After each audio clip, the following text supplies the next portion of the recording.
Do it. I might be able to catch it, but I wouldn't bet on that.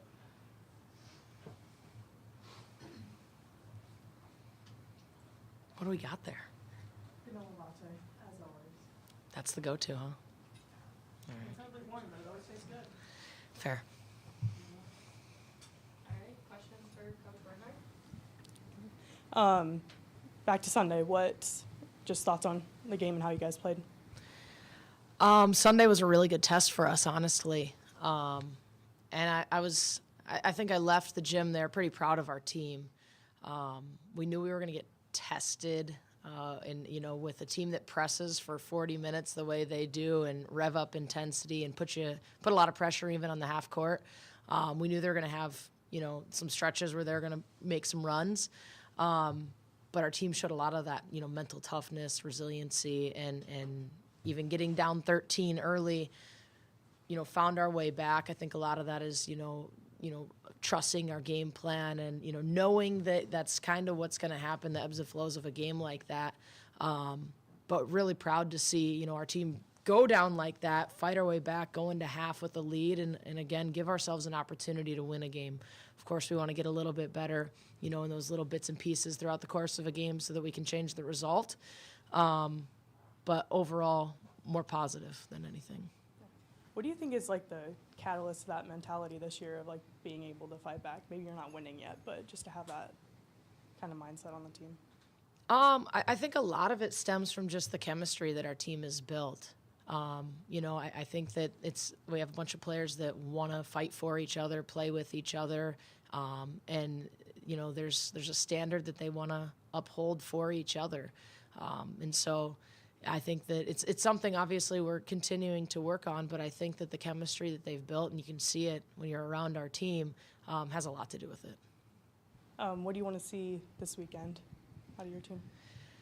Yeah, this weekend's going to be a unique challenge where we've probably been asking our team to mentally, work on the mental toughness side of things and, fight through some of those things. I think this weekend might be a little bit more of the physical toughness. It's our first back-to-back games, and that definitely provides a different challenge for us.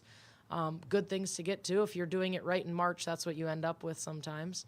But, yeah, I think it's going to be, playing together, playing to our standard. Let's see if, we can maybe get a couple more people to step up and get into that rotation so that when you're handling a back-to-back, you can, prepare for it physically appropriately. There was, of course, the mental test of going from one game to the next without really much prep. But I think that part they've been really good at working on, so I feel confident they'll handle that part.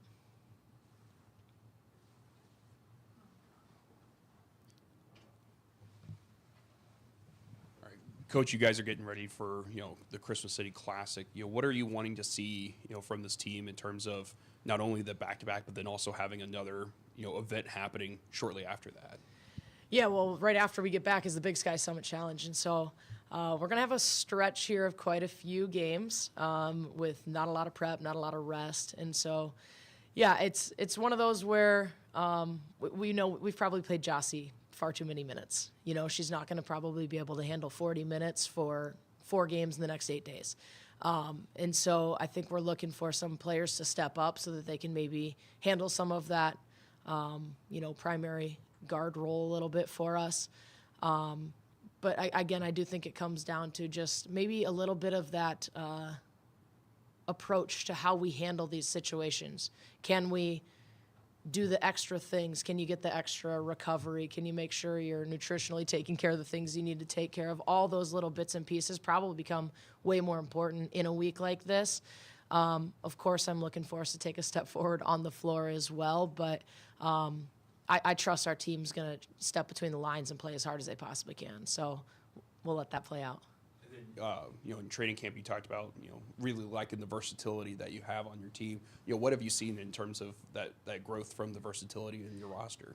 Yeah, I think you're seeing quite a bit of, the style change from last year and just the way that we're playing. And so I do believe that we have, a team that's getting downhill really hard. We're doing really well getting to the free throw line, and that obviously has a lot to do with how much pressure we're putting on the rim.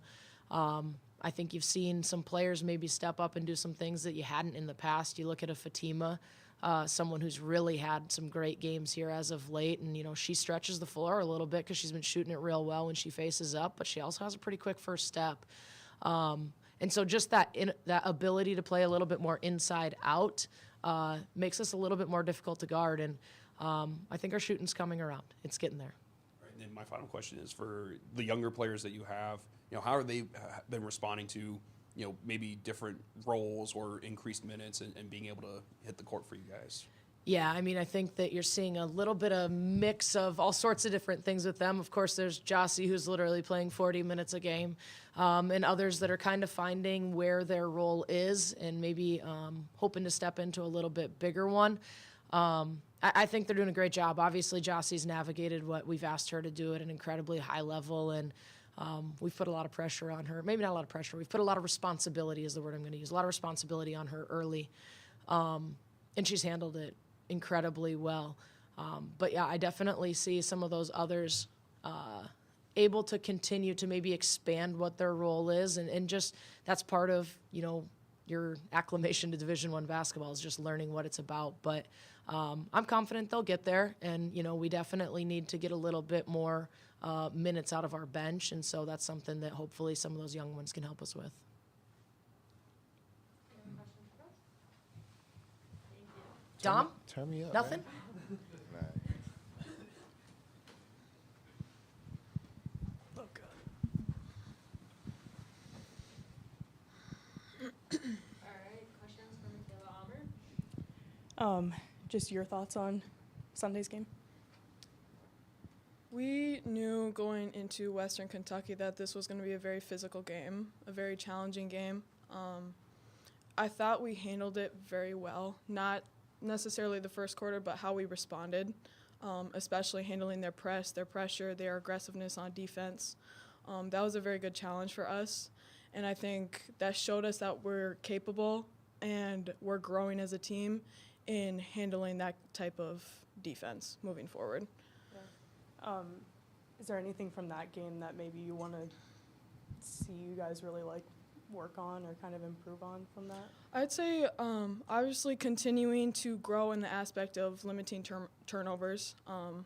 Scoring 24 points off of turnovers, you never really want to see that, but we are growing in taking care of the ball. I'd also say when we get into the paint, finishing off of 2 feet, making those reads on secondary defenders and just making the right reads when we get into the paint. What do you want to see this weekend out of you guys? I want to see fight. It's going to be hard. Obviously, Coach Mal brought it up. We have 2 back-to-back games, Saturday and Sunday. So really being able to push both mentally and physically, having other people step up, collectively just as a team, working together and fighting through those challenges. As you mentioned, you guys faced a physical team in Western Kentucky. What did you guys learn from that in terms of that style of play and getting you guys prepared for for the long run? Honestly, we're tougher than we think we are. Because, obviously we're a young team. We don't have, a lot of experience. So, we have a lot of, learning we need to do and different things that we're experiencing. But I think we're tougher than we think we are in regards to that. All right, and then, you've touched on it back-to-back and then another event happening after that.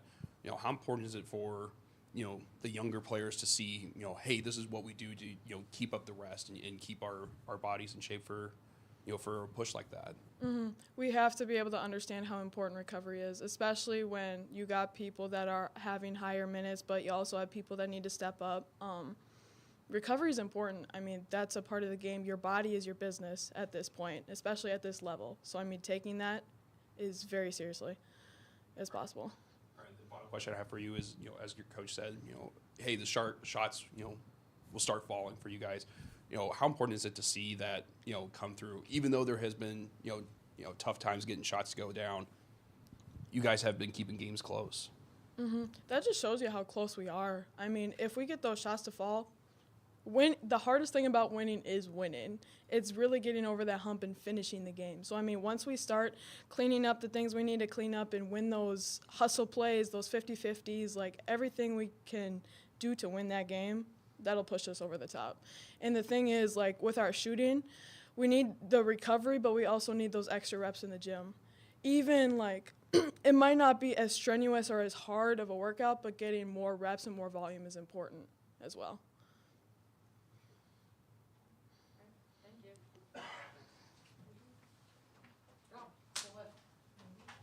Thanks, guys. Thank you. I didn't know what you were saying.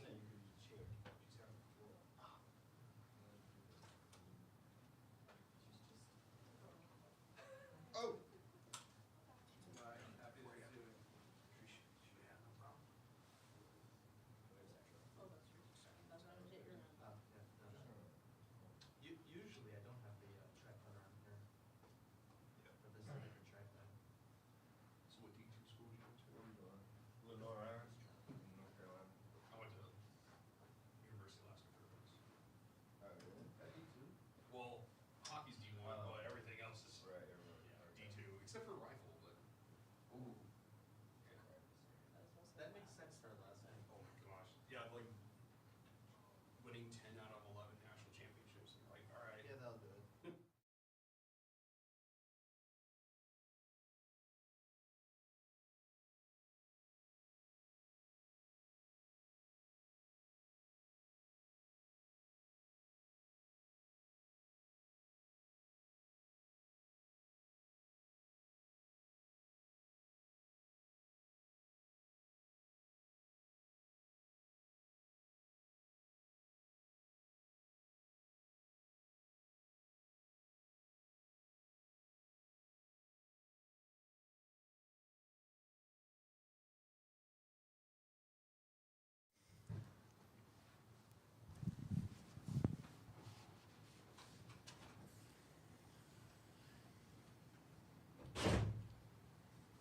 All right, so we're gonna roll with questions for reigning NCHC Rookie of the Week, Sasha Boisvert. Sasha, what are your thoughts on going to Bemidji? What do you know about Bemidji State?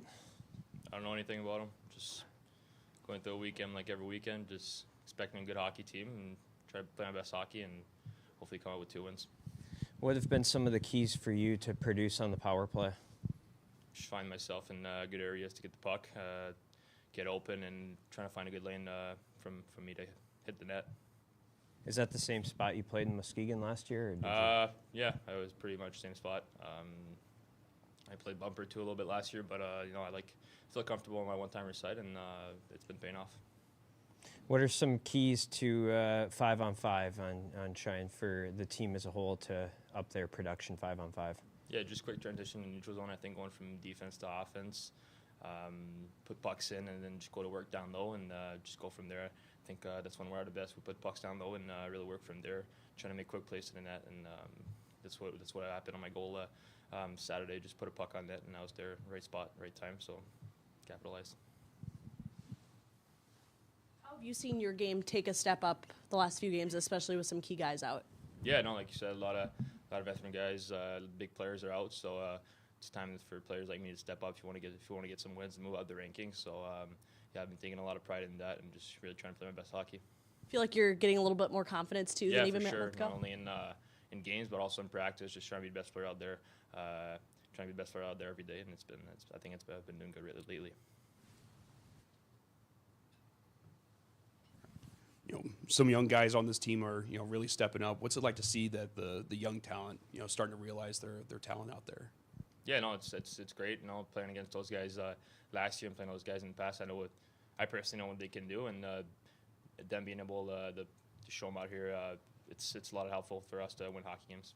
And with you scoring that goal, what's it like knowing that you're scoring on the D1 level now and playing college hockey? Yeah, it's great. I always knew I've always been a goal scorer, and just being able to do it at this level, it's just all my work that's been paying off. So I'm happy, and I'm really proud of myself. Just try to keep that going.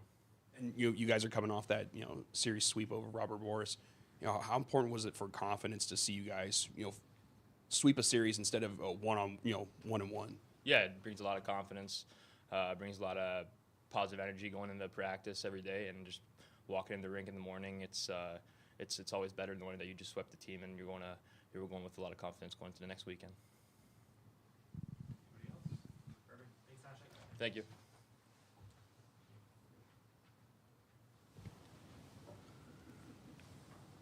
That'll be a low scoring game.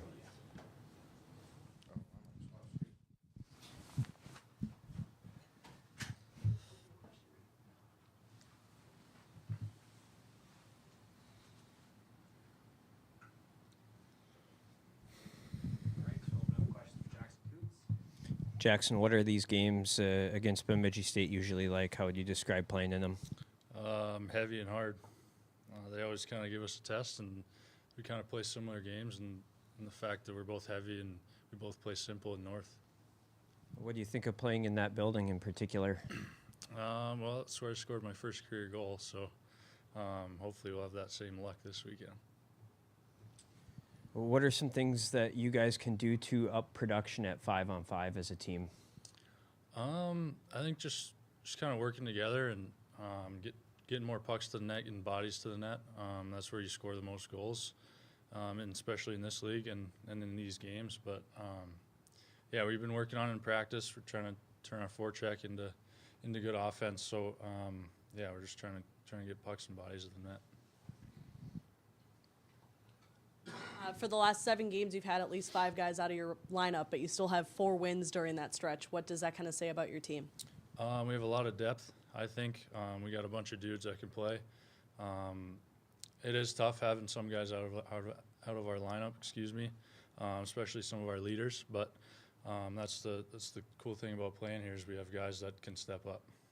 What's it been like for you? You talk about some of the leaders being out the last few games. How have you had to kind of step up in their absence? Yeah, me and Malt have had to kind of, I guess, step up and kind of be more vocal and a little bit out of my comfort zone, I guess you could say. But, yeah, we're just trying to take on that role and get through this patch here. How much have you seen Sasha grow his game in the last few, especially, and get the success that he's had recently?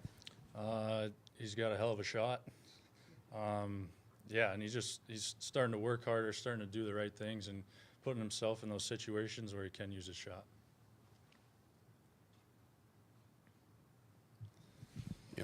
Coming off the sweep, Robert Morris, game 1, was kind of, scary there towards the end for you guys. But, how important is it that you guys grow through moments like that as a team? Really important. We've been growing a lot for the start of this year. Gone through, played a lot of good teams, had a few losses, and I think it just, it's everything. It teaches us how to deal with adversity in and after games and week to week. So, yeah, it's a good thing. All right, you guys are now gearing up for Bemidji State. Obviously, a team like you said, heavy, big. How important is it to come out with a win in game 1? It helps. Obviously, we want to win every game, and our focus is on Friday right now. But yeah, I think we can do it if we play hard and heavy and kind of match and exceed what they're doing. And what have you guys been hearing from the coaching staff as you guys are getting through this non-conference, games and getting back to conference play here soon? We're learning, and we're still getting better. We get better every day, every week, and we're growing as a team and becoming a team, I guess you could say too. And then just honing in the little details and the systems that the coaches run and things like that.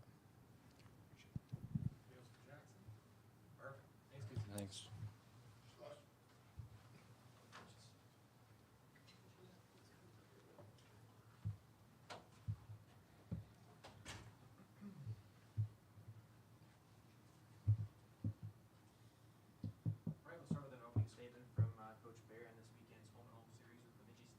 Yeah, looking forward to the weekend here. It's our last, believe our last non-conference games before we get into the last 4 NCHC games in the first half here. So meaningful games, competitive games, and looking forward to the weekend. What is the team's Thanksgiving plans? Tonight, we'll get together here at the Ralph, have a turkey dinner. So we're leaving tomorrow, but we'll have that tonight as a team. And we usually do that every year. It's a really nice way to get together and celebrate with our North Dakota hockey family together, and then we'll get on practice here tomorrow and get on a bus and get to Bemidji. And I assume it's tonight and not tomorrow because you might not want to load up the day before a game. There's a little bit of that in it, right? There's a little bit of that there, but it always seems that we have this weekend, Thanksgiving weekend with Bemidji, whether it's 2 games here or home and home, and we usually play the first game on Friday in Bemidji all the time. And I think that's, it's always tough, because obviously Thanksgiving's about family and being around family, but, we are family here together. And I think it's kind of neat that we're together riding the bus over there and spending time in the hotel and getting ready for the weekend on a Thursday. And obviously there's a couple NFL games on too that guys like to sit around and watch together too. What are your impressions of Bemidji State? Yeah, again, year after year, they're very competitive. When we play these games, there's not a lot of time and space, and they have players that can make plays. They have some newer players on their team that are very good, and some very experienced players like Judding, their captain, winning faceoffs and leading by example, and they have outstanding goaltending, as we do as well. So it should be a action-packed weekend in the Sanford Center over there and the Ralph here.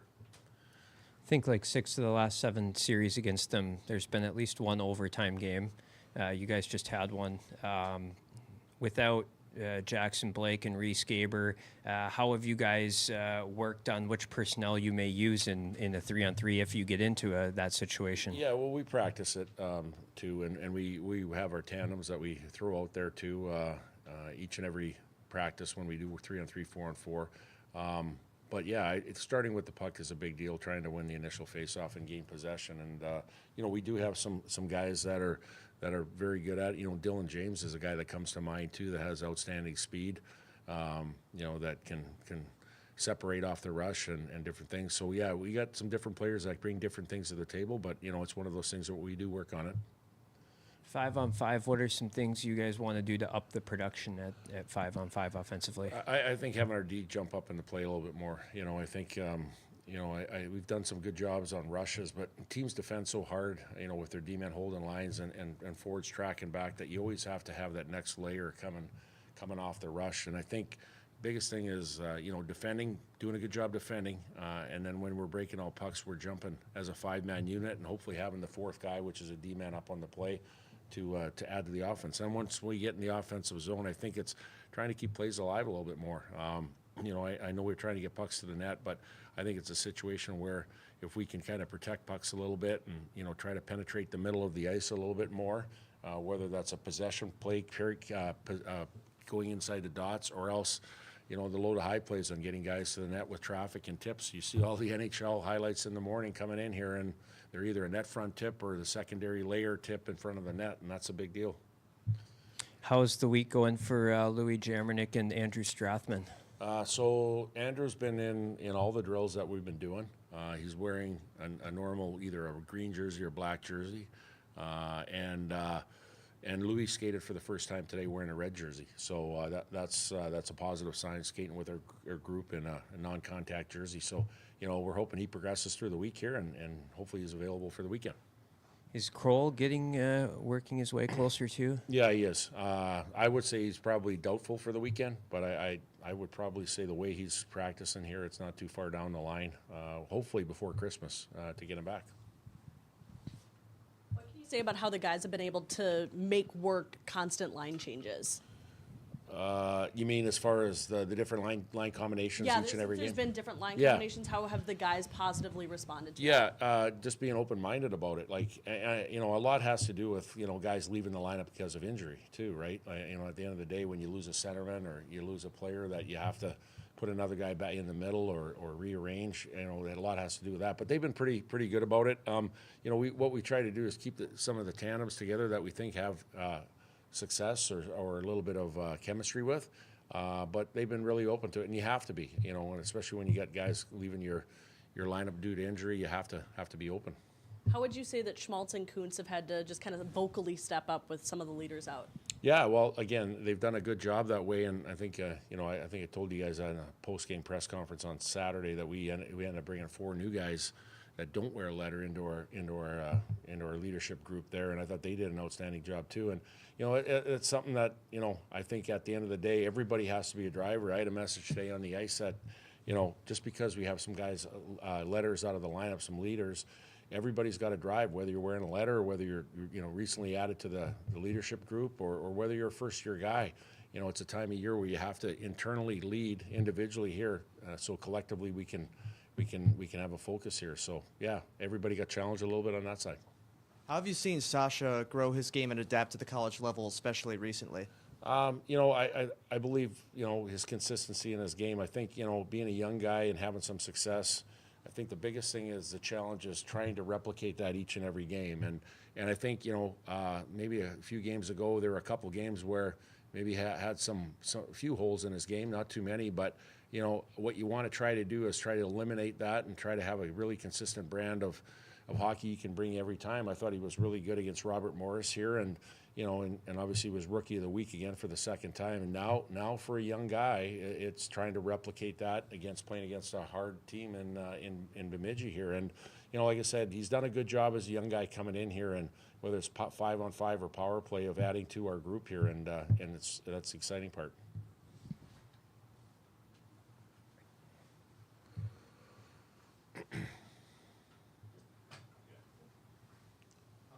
Coach, you know, obviously, when we talked in during training camp, you know, every year is different with your roster. You know, what can you say? What is this team? You know, what is the 2024-2025 UND hockey program? Well, I think it's a team that's growing as we see it here. You know, if you were to ask me in the training camp that, you know, would we have this number of players, influential players out of our lineup, I would have probably said no. But again, that brings another season to your, you know, what we're dealing with here. And at the end of the day, I'm proud of our guys, the way they're digging in here right now as far as guys stepping up. And, you know, we won a couple of huge games that we had to win this past weekend. You know, these are the last two non-conference games, and these are situations where you got to make sure that you don't leave anything on the table. And I'm proud of our guys that are digging in. And, you know, we know that the second half of the season gets exponentially tougher, but, you know, we hope that obviously players will be back in our lineup by then. But until then, our guys have done a good job of trying to keep things in front of them here and look and playing on a game-by-game basis. And with game one against Robert Morris, you know, you guys had to face some, you know, adversity, you know, head to overtime. You know, how important was that for the team to weather that storm and come out on top of the Well, that was huge. You know, anytime that you give up a 2-goal lead and then you go ahead to make it 3-2, a 1-goal lead, and then you give up a goal with 5 seconds left, that's always tough. But, you know, the very easy thing would be giving up momentum and the other team scoring that goal in overtime. You know, it showed courage and it showed resiliency of scoring the goal to make it a 4-3 game, to win that game. And I think that was a morale booster for sure that led into the next night. And, you know, we were better on Saturday night defensively and didn't give up as many line rushes and outnumbered situations. So, you know, those are things that you build upon, you know, and you look back to, you know, at the end of the day, when you go into the second half of the season, you look back at that Friday night game against Robert Morris and, you know, you found a way to win the game, albeit you gave up a lead. And those are things that in retrospect you look at that you can build on. All right, and final question I have for you is, you know, game two, you know, Hobie, you know, played really well. What it mean to you guys to see him get a clean sheet and be able to also see the defense really step up as well? Well, that's a big deal, right? You know, when you see all the programs around the country that have 2 goaltenders that are rotating right now, they're winning games. That's a big deal. And, you know, I think it's a situation where it brings confidence within your group that you can throw TJ in or Hobie in each and every night, and they're going to give you a chance to win, and that's a big deal. And I got to commend Hobie too. You know, like he hasn't, you know, TJ's played more games than Hobie has, and Hobie was ready to go and answer the bell, and he did. And that tells you that he's a team first guy, and he's a competitor, and he's ready. He'll be ready for the next time his name is called upon. Thanks.